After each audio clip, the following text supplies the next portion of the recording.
bleaching, I'm whitening, whatever you call it. This is how I am compared to how I looked. So now I want to be 3 times more than this. So there might be a possibility that you will hear that I'm flying to Korea. Okay. I'm good. How are you? I'm good, thank you. Thank you for having us in your home. Yes, thank you. Thank you. Yeah, thank you as well.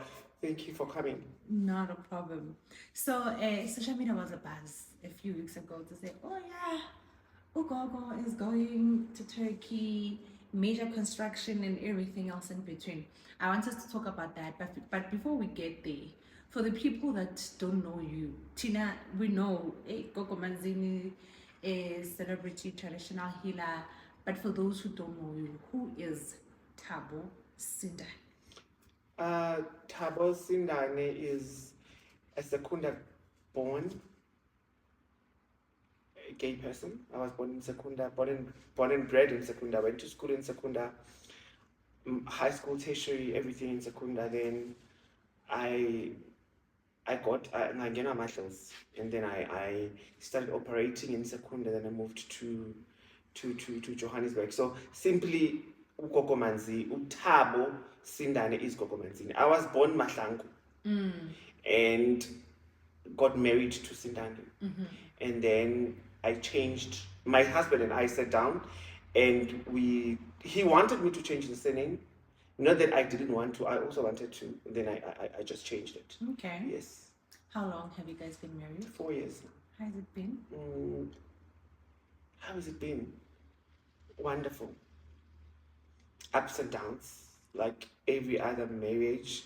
It's like, look, I'm not gonna put it as all rosy, all sweet, all strawberries and cream, but it's marriage. I think it's something that you need to work on every day. Yeah. So it's a nice ride at the moment. And you mentioned Uguti, wow, you found out along the way Uguti is pure Savantavatala, right? And I know that as umuntu nesiphiwo sabantu sometimes concentrating emsebenzini noma esikolweni or in something else that you do outside the calling is a bit difficult. For you to finally say, okay, yes, I am going to do this, how difficult or how challenging were the other things you're trying to focus on? After accepting my calling. Actually. Oh yes, yeah. I'm gonna start here. All right. Before, it was everything difficult. Everything you touch, it just doesn't work because you need to go fulfill what the ancestors want you to go fulfill. But after the calling and accepting and me being comfortable with it, everything went smooth because I dropped everything that I was doing. Because even a job, I would work for a week and out. 2 weeks out. It was not where the ancestors wanted me to be. Hence, I call myself Umntwana Wamadlozi. Because me believing that Umntwana Wamadlozi, because the light, the shine came immediately after I accepted that, let me do this, which is something I didn't want to do. Because it felt like it was not me. This is taking me out of my lifestyle. This is definitely going to take me out of my makeup. This is going to take me out of my high heels and everything that I am. But little did I know, nothing changes. You just yourself. It's just that yiti, inyanga nomizangoma, that makes it difficult.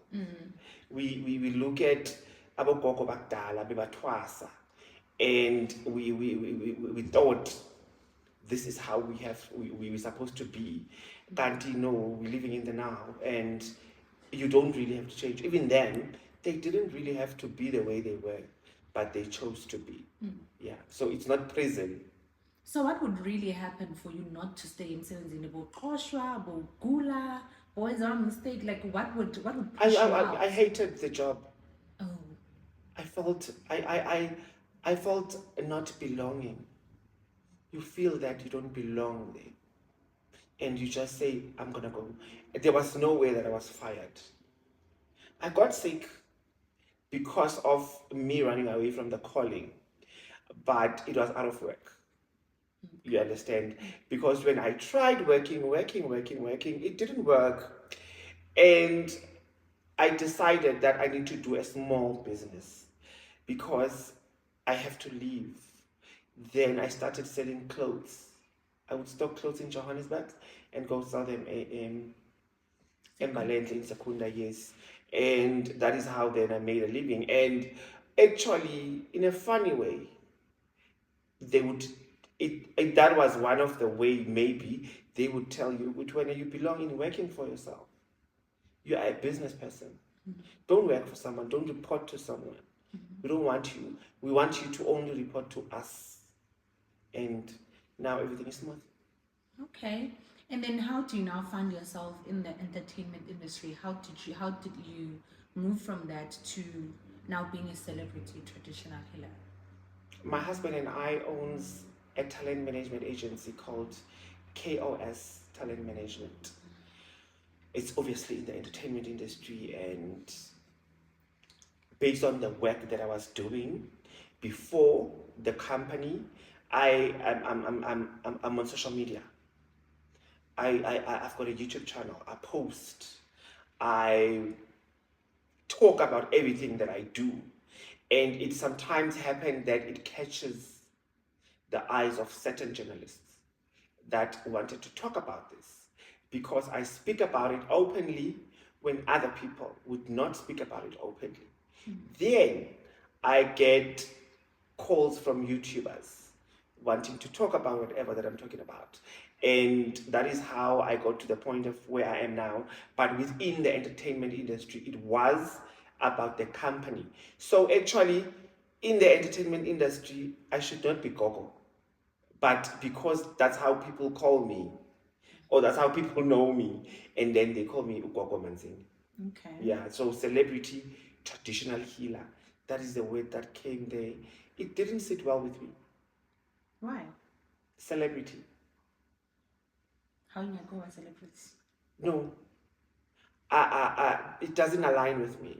Okay. But what people call you, they call you that, and there's nothing you can do.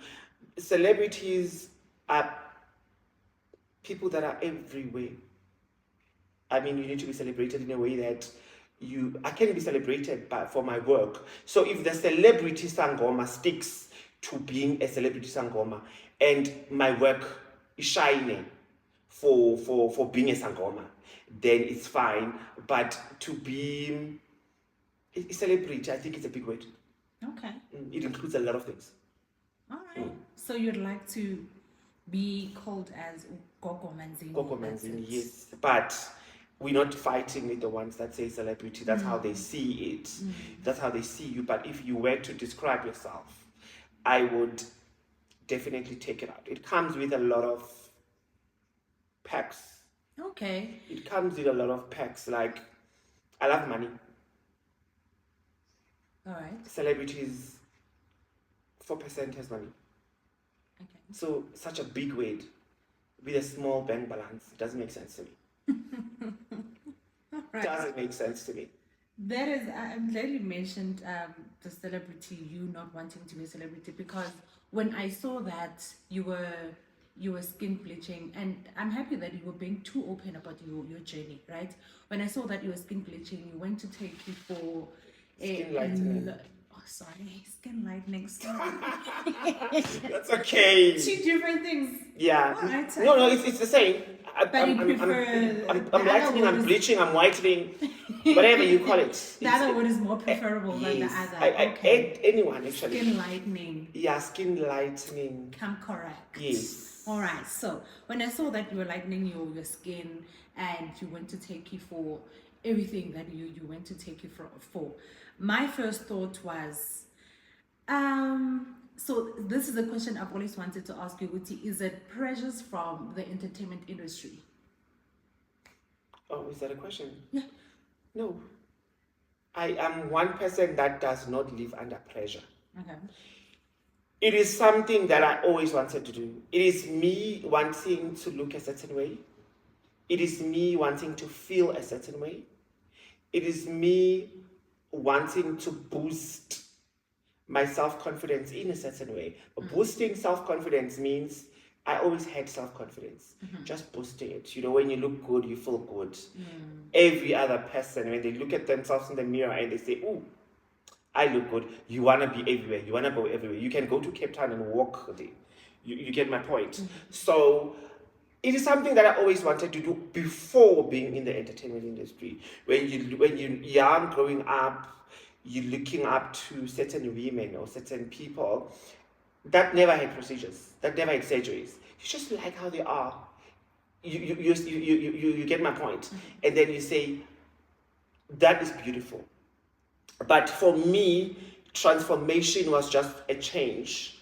If I had money to do it 20 years ago, I would do it. If I had money 10 years to do it 10 years ago, I would do it. And why am I doing it now? I'm now ready to transform myself. Okay. Meaning, I'm one person who believes in living life strategically. I only had my first house, our first house, 3 years or 4 years ago. Just about, 4 years ago. And we wanted to start with important things. When my husband and I spoke about this journey, it was a long time ago. But he said, if you want to do it, go do it. Why not? But I felt we don't have a house that we own. And we're going to go to Turkey and fork money out, so much money. We don't have cars that we want. Let us establish ourselves as parents because we're raising a daughter. Let us build a foundation for the family. Then, once we sorted, we can do anything that we want to do. So we've got 4 or 5 houses under our name. And we have 6 cars under our name. Meaning under our name with no monthly statements coming in. You need to do an installment or, get stressed. This month, how are we doing this? They're going to take the car. They're going to kick us out of the house. So it was a point of establish yourself. Have a house in everywhere you want, because we started with our first house in Secunda. We got a house in Middleburg, then Center, the rest. We bought this one, we stayed here. We got here and we said, property is beautiful business, because the house in Secunda, now we rented it, and the other one in Middleburg, we rented it. And then we said, okay, there's also a market for that. Let's get others and rent them out. Then that is business. And then you settled. Then take money, go to Turkey, why not? It wouldn't make sense for me to be chased out of an apartment, got a BBL. You didn't pay rent, and on the other side, the bat is heavy. So you need to carry all those things. Exactly, the nose is so sharp now, it's English. So, but go out when, the bank is busy calling you every month. Installment of the car. But you are also shining. So I believe in starting with the important things first. Then you sort it, and then you go and then you sort yourself out.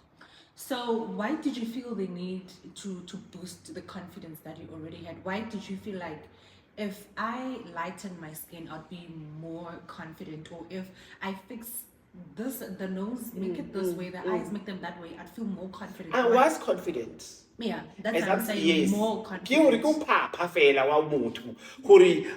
I just wanted to enhance it. Okay. You understand? I would go anywhere. If you go to where I grew up, they will tell you that person is confident. It's just me wanting to. Going back now again for more surgeries in January. Definitely. Why? I love it. I want to. It's like, in my case, it's me wanting to doing what I want to do. And also being open about this journey was me telling other people that you can be comfortable in doing anything that you want to do, because the body is yours. You don't owe anyone any explanation. Okay. You get my because point. we kind of need those explanations. The body is yours. It belongs to you. Do whatever you want to do with yours. It is yours at the end of the day. All right. But what is it with how you looked like that made you feel, man, can't this show you? If you never Yeah. and I grew up. like I it's grew not up a thing light. of because somebody else would say, oh, so you didn't like a dark skin, you know? What is it about the dark skin that made you feel? No, that's I didn't light? want it in my body. Hala, like, yeah. There's nothing wrong with the dark skin. Like as I had then said, this body is mine. I didn't want it. I wanted boobs. Not because I want to be a woman. There's no way I can wake up a woman. It's never going to happen. Unless you go for a surgery. That's not in the line. I'm okay with being me, but I wanted to have certain things in my body. I wanted to add and I wanted to reduce certain things that are in my body. Being dark-skinned is so good for people that say it's so good. This skin is mine and I want it lighter. And I'm going to get it lighter even more and more and more. The bumps were mine. But who is Schwab? I didn't like it. It was okay for other women. It's okay for other women to flaunt them. It's fine, it's abo. But Mina, I didn't want it. I want mine. Yes, so there was no pressure. So if I decide that next year as I'm going for my other surgeries and I feel like, baby, this bum is a bit small, I'm going to add it. Add more, put it. Yes, ma'am. Yes. Why not? And the journey started with the skin lightening, ne? Yeah. Tell me, when did that start? November.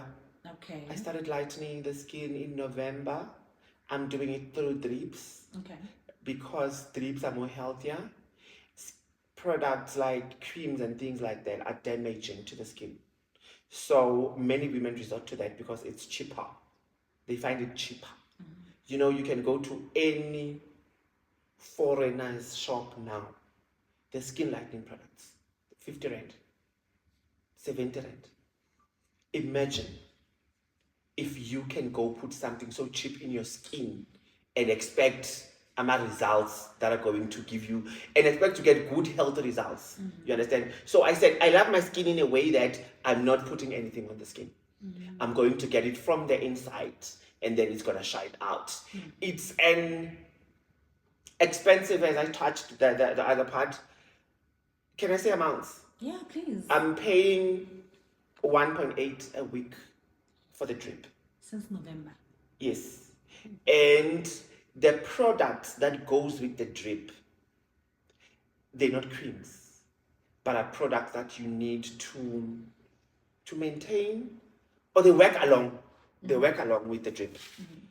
So I completely changed the products I use for my body to wash, to moisturize, to tone.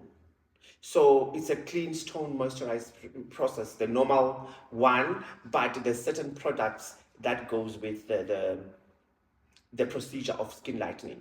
So the products, they cost about 2.5 per month. So in a month, it's 7,200 rand for the drip because it's 1.8 per week. Man. And then plus the 2.5 for the products. So you're looking at about 10.2, 10 point something. That is what you need to have in your budget on a monthly basis. And then after 6 months, then the drip now you do it once a month. Okay. You're maintaining. So 6 months time, you would have been where you want to be. But if you feel that you still want to go more, then you can still continue with your weekly dose. But with a doctor, again, you do it by a professional doctor. You don't do it next door or somewhere up there in Marabastad where you go up with the stairs and it's dark. You're like, oh no, someone's going to come and snatch my bag. So you sit down with your doctor, you tell them your goal. Hurry, this is how I want to look. And then she then says, let's go 6 months and see what happens. Then after that, you need to know that you need to maintain this for the rest of your life. So it's like you're joining a cult. You can't get out because you can't. You can't get out. So they ask you, this is what you're gonna do. The products, you're gonna use them for the rest of your life, and the drip, you're gonna do it for the rest of your life. But the only change is you will further use it once a month, just to maintain. So now it's about 10 point something, and then later maybe it will be 4 or 5 on a monthly basis that you need to have. So does that depend on how light you want your skin to be? Okay. How light? Okay, light. It depends on the weekly doses. Okay. So the weekly doses, they would take you to 3 months if you want to be this light, because I'm 3 months now. Okay. So this is how I am compared to how I looked. So now I want to be 3 times more than this. So I'm adding, we're going 6 months. So 6 months, when I sit down with my doctor and I say, okay, look, I'm cool. That's when she says, now you're going to maintain by doing it once a week, once a month, sorry.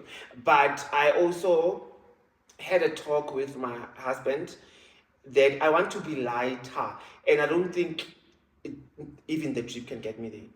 So I made my research, and I found that there is some procedure. It's some sort of surgery or something like that they do in Korea. How light do you want to be? Yo, I don't know. You were not playing when you said you wanted to look like a doll. Yes, Korean lighting. Okay. Yeah, like completely light. Still a Remember one of the surgeries that I did was fox eyes. Yeah. Eye stretching. So yeah, I want my looks to go with my skin. So there might be a possibility that you will hear that I'm flying to Korea Halala. to change my skin completely. You know what? If you have the money, why not? Yeah.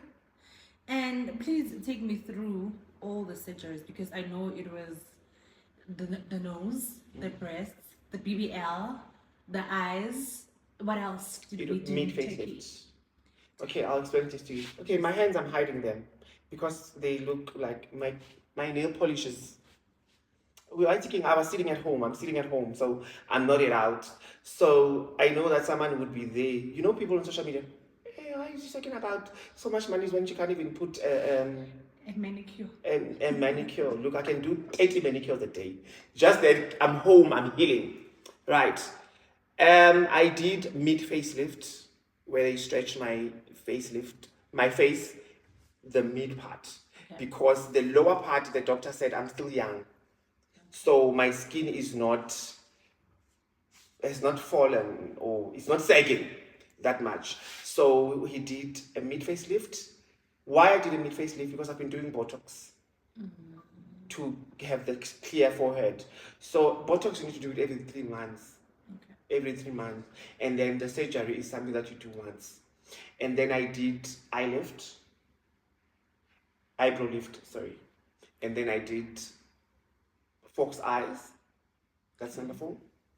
I did rhinoplasty, which is the nose job. Oh. And then I did bichectomy.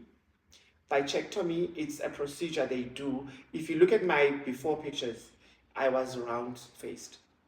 So bichectomy now, they cut you in. It's a surgery that opens inside the mouth. They cut you inside the mouth, then they remove a tissue from the cheeks, the side one and the side one, and then it comes to give you this V shape. Okay. And then that's number 4. I did a boob job. I did liposuction and BBL. How much was everything? 310, 320 was the first amount that we had when we left here. And the bichectomy, I decided it when I got there. So I can say around, for the whole thing, the whole trip, everything, it might have cost us about 600. Including now the stay there. Well, they pay your accommodation, but when you're there, you eat whatever you want to eat, you do whatever. So I can say 600,000 rand for this whole thing and trip. It was. How long were you there? 2 weeks. Okay. 1 week I did my 6 procedures on the first week, And then the last one, which was the nose, I did it on the other week because the doctor felt like it's too much for me to do it on the same day, because especially the nose, it needs too much attention. So he said, I don't want to be tired along the way, and then let's rather move to the next week. And then I did the nose on the next week. And then because the others you did them, do you know how many hours each thing needed? I spent 9 hours in surgery. That's how long everything was. When I spent 9 hours. Okay, including the BBL, Everything. the boot job, everything. Okay, so now when this thing is happening, because it's a lot of procedures, what goes through your mind? When it's happening. Were you anxious before it happened? Even? Okay. Were you anxious? Because I know when it's happening, you're probably deep asleep. You don't even know what's happening. So before it happened, when you were now in a flight to Turkey, when you get to Turkey, when they now make you sign those consent forms, what goes through your mind? Because it's a lot. I think there's always something that I call pre-op depression and post-op depression. I think that goes through to anybody that is about to. Pre-op, you always say, are they going to do what I want? Am I going to look the way I really, really want? Is this whole thing going to be botched? Oh my God, am I not going to say, Gubazage, they didn't touch my nose? Are they going to make it too big?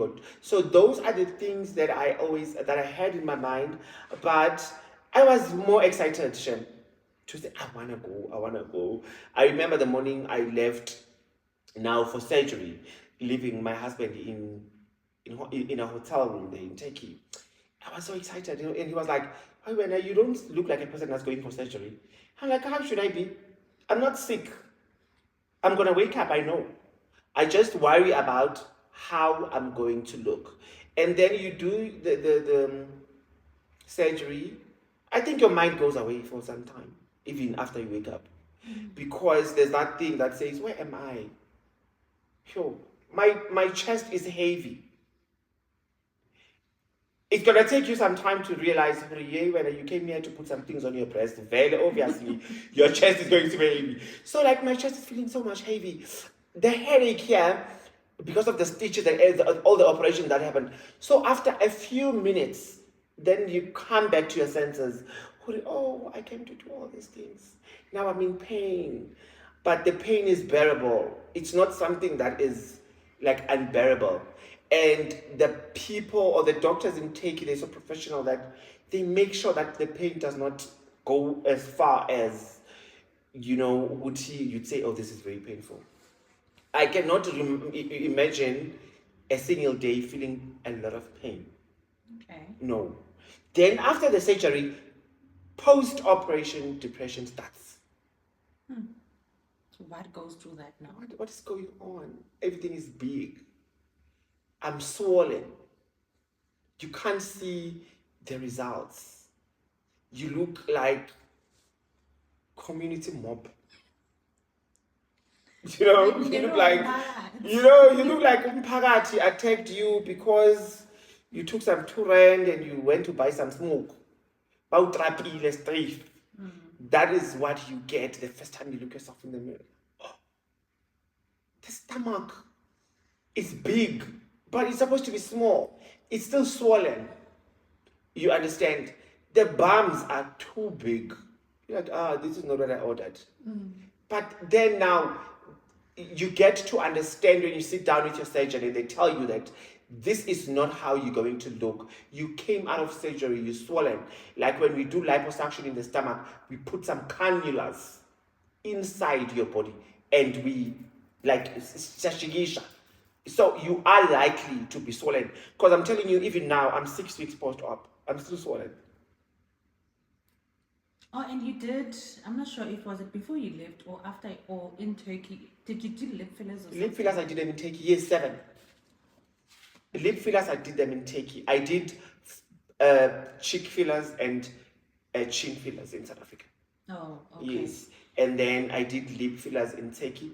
Oh, the one I did here were the ones that were pelayo. Yeah, so I want something permanent. And then when I got there, then I said, as I said, the bill started about 3 something. Then it ended up adding because every day I would tell my husband, "Oh, I'm adding my lips." And he's like, because you hear add. So that's how it ended up getting up there. Okay. And mentally, how are you doing? How's your mental health? Good. Okay. Mentally, I'm fine. I'm a bit depressed. Post-op depression, which is a healthy depression, because you're just concerned about how you're going to look. All right. Hey. So you can see where the light is going, and then the depression now comes. Okay. Yes. But my mental health, Hashem, it's fine. It's all good. No regrets. Sharp, no. There's nothing that I look at and say, it would have, I wish they did it like this. At the beginning, you always have that. You always have to say, Mara, the nose is too big. And someone will say, no, the nose is fine. You're still gonna, you still swollen. You understand? So, no regrets. Hence, I'm telling you that I have already made an appointment for next year. So next year was that? It's a surprise. Oh. You're going in for everything, eh? Yes, it's a surprise, but I'm definitely going. Okay. No regrets. If I regretted it, I was going to say, I'm an open person. If I regretted something, I was going to say, look, guys, I don't think this worked the way I wanted it to. But I am so much happy. I sleep peacefully. Okay. At night. So, vele there's a thing of I want everything done. Same day, same time, same week. Now. Or never. Whew. Okay. Are you happy with the bums now? Yeah, bro. Everything. It's a pity we can't even see it. Yeah, I'm sorry, but you will see it. I'll make sure. Okay. All right. And you keep on mentioning my husband. He is a supportive man. 100%. Sure. 100%. He's very supportive. Never has once said, don't do that. Why do you need that? Supportive. All right, I'm gonna start here.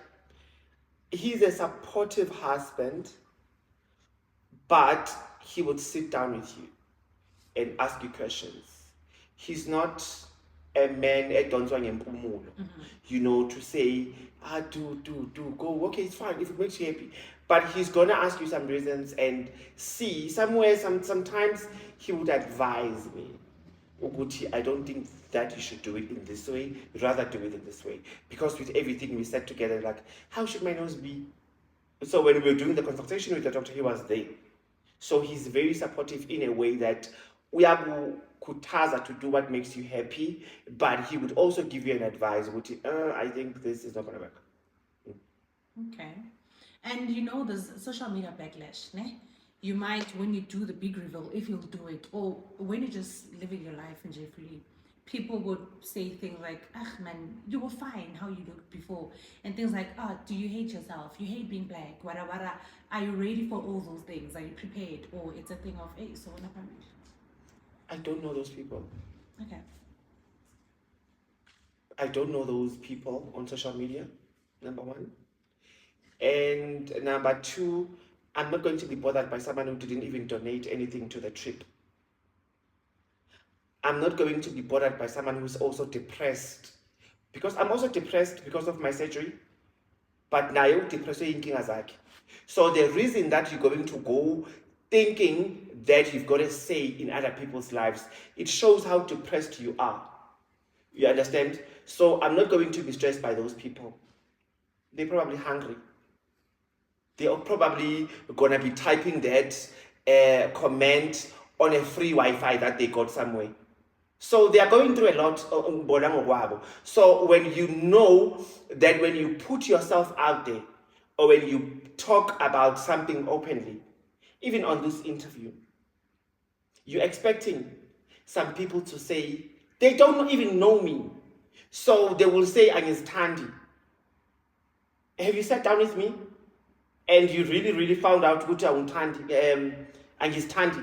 Are you a psychologist of some sort? Get a job for that. Let it pay you. So I'm really not going to be bothered by bored people who don't even know me. I don't know them. They don't know what I eat. I just don't know. Okay. You know. So na stress like I see one molifatsing. Money. If it's not there, I go crazy. You know, crazy? Mad.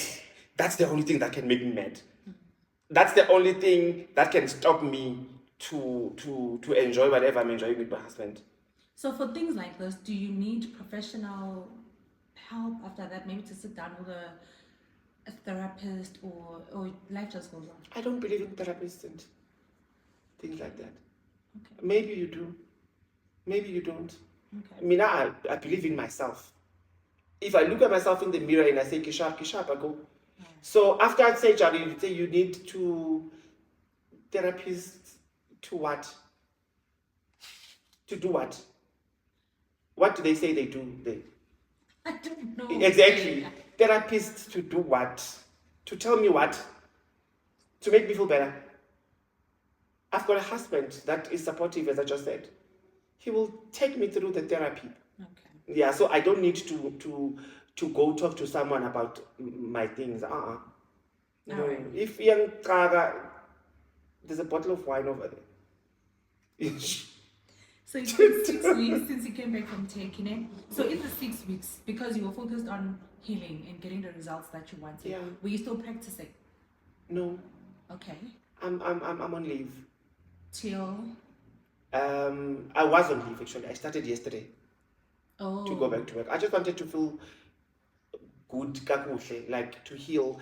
The surgery takes 6 weeks to heal completely. Mine was better at 4 weeks, and then I wanted the 2 weeks to just fully recover, and then I went back to work. When did you take the leave? I stopped working in December Oh. because December I traveled a lot with family, and then when I came back in January, I was then preparing for my trip to go to Turkey, and then I came back and then I rested. Now you're back to work. I'm back to work from yesterday. Yes. Okay. And From now? back to work. So one of the reasons I delayed our meeting, I started by working in the morning. Oh, alright. Okay, cool. Alrighty. I think we'll see Ubuti again next year. What's happening? We can't wait for the big reveal. I'm so excited. I will reveal when I'm ready. Okay. I'm almost getting ready.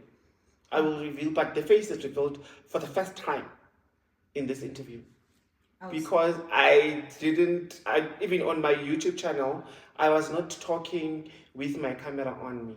Okay. Yeah, this is the first time they see, but this is not also the final results. So manje busy ngomsebenzi wami wamadlozi, doing what I do best, endumbeni, making people happy. Okay. In a good and bad way. And when you do things like this, because umuntu abantu abadala, right? Do you go and report to them to say, "Hey, Mamelani, when I come back, I might come back a bit lighter," or There's no need. All right. No. All right. There's no need. That is just good question you asked, because I've seen 3-5 comments on some of the things that were written about me that Idlozi is not going to recognize them. They don't even know Amatlozi, those people. Idlozi is a spiritual thing. Umoya. Umoya wako bayawazi. Your spirit doesn't change. Your physique change. Okay. Your appearance change. Idlozi is not about how you look. It's not about what you do to your body. Really, you don't really need to report, because now, if I had a car accident, but God forbid, and my face gets rearranged, I will still continue work, because how do you look? It wants you, for who you are. Yes. Thank you so much. Thank you for having me. Thank you for coming us to your house. Thank you.